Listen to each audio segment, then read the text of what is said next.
Mr. Speaker, our country is facing a perilous moment. In my district, parents are reassuring frightened children that everything will be all right. That's what parents do.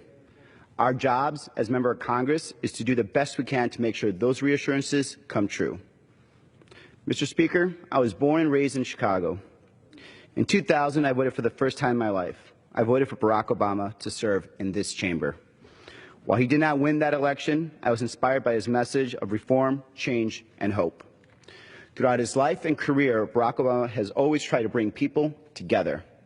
Even in a highly polarized and tumultuous time, he has always tried to rise above and bridge those divisions and to be a unifying force for good. This is who Barack Obama is. This is who he was at Harvard Law School. This is who he was as a community organizer in Chicago. This is who he was as a state senator, as a congressional candidate that I voted for, as a United States senator, and as our president.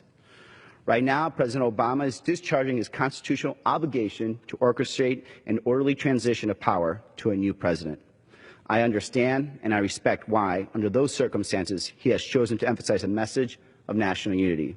And I understand and respect why Hillary Clinton, who, despite the painful knowledge that she received more votes than her opponent, is doing the same. But I feel that I have an obligation at this moment, as do many colleagues in this House. I have a duty to tell the truth about Donald Trump. We cannot treat him like any other politician or even like any other Republican, because he is not. Trump represents something much more dangerous. And while none of us want to be in this case, we have a duty to treat him like the threat that he is, a threat to our values, a threat to our people, and a threat to our national identity. Donald Trump is 70 years old, and it's unrealistic to expect him to change at this moment in time. Donald Trump is a sexual predator who brags about grabbing women without their consent. To date, he has been accused of sexual assault by nearly a dozen women. Donald Trump is a demagogue. His political mentor was Roy Cohn, Senator Joseph McCarthy's right-hand man. No surprise that Donald Trump burst onto the national conservative scene by peddling a racist, birther conspiracy, questioning whether President Barack Obama, was even an American. To refrain from engaging in personalities towards the president-elect. Duly noted. Donald Trump is a bigot. Even Paul Ryan called Donald Trump's words attacking federal judge of Mexican descent the textbook definition of racism. Donald Trump is a liar. Senator Ted Cruz called him a pathological liar who is completely amoral to boot. Most of all, Donald Trump is a con artist. The gentleman is again reminded about the decorum of the House and reminds members to refrain from engaging in personalities towards the president-elect. Duly noted. Next month, Donald Trump is going on trial for fraud related to fake university that bore his name. A series of exposés in the Washington Post have revealed systematic misuse of his funds at the fake charity he established. In Atlantic City, he enriched himself at the expense of creditors, investors, workers, and suppliers, while running multiple casinos into bankruptcy. Every one of us in Congress, every single one of us in Congress knows who Donald Trump is.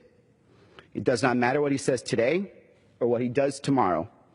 His whole life and his whole campaign speak to who he is and what kind of president he will be for our country.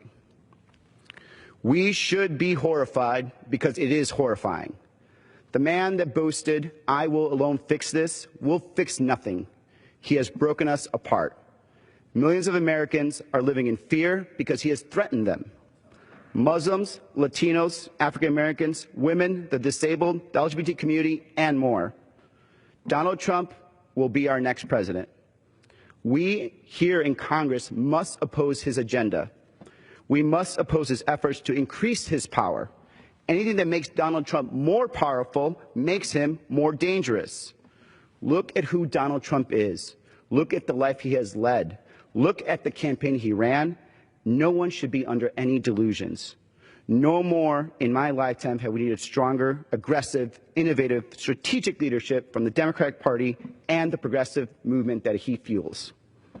Donald Trump will not be an ordinary president. Rather than helping him protect the country, we must protect the country from the new president. Mr. Speaker, this is uncharted territory. In the days since his election, Trump has attacked the right to protest. He's attacked the New York Times for its critical coverage. he announced that Steve Bannon, a white nationalist racist, will serve as his senior advisor in his White House. He is committed to deporting 2 to 3 million immigrants immediately. His team has threatened legal action against a senator who criticized him. And on the campaign trail, he threatened to use regulatory powers of the federal government to retaliate against his critics. Despite his promise to drain the swamp of corruption in Washington, he is stacking his transition team with corporate lobbyists. Trump is preparing to install foxes to watch the people's henhouse. Last, but by no means least, he has refused to engage in any meaningful financial disclosure or to take any steps to effectively mitigate the conflicts of interest inherent in the President of the United States and also being the head of an opaque network of privately held companies. We don't know who he owes money to, and we don't know who is paying him.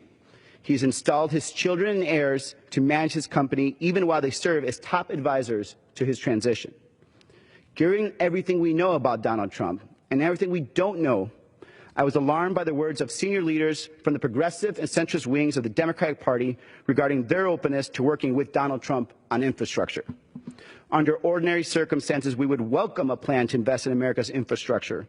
Either that plan came from the other side of the aisle, especially if it came from the other side of the aisle. But Donald Trump is not an ordinary politician. He is a con artist. He has refused to give the American people reason to believe that he is not in this to enrich himself. In fact, he has bucked tradition by maintaining his family interests in a private corporation. And unfortunately, his infrastructure plan is really a privatization scheme. The chair again reminds the gentleman about the decorum of the House, and members are to refrain from engaging in personalities towards the President-elect. Thank you, Mr. Speaker. Duly noted. He is not reaching out. He is reaching his hand into America's pockets, and we must not let him do it. When President Obama took office, even Americans who didn't support him celebrated his election and what it said about our country, and united in wishing him well. Here in Congress, however, Republicans announced that they would not lift a finger to help him lead our country. As Donald Trump takes office, even Americans who did reluctantly cast their votes for him worry about what this election says about our country. And if we are united, it is our fervent hope that he does not govern the way he has campaigned. Here in Congress, however, we cannot afford to give him that benefit of the doubt. We must not lift a finger to help him scam our country. We must instead put every effort into stopping him.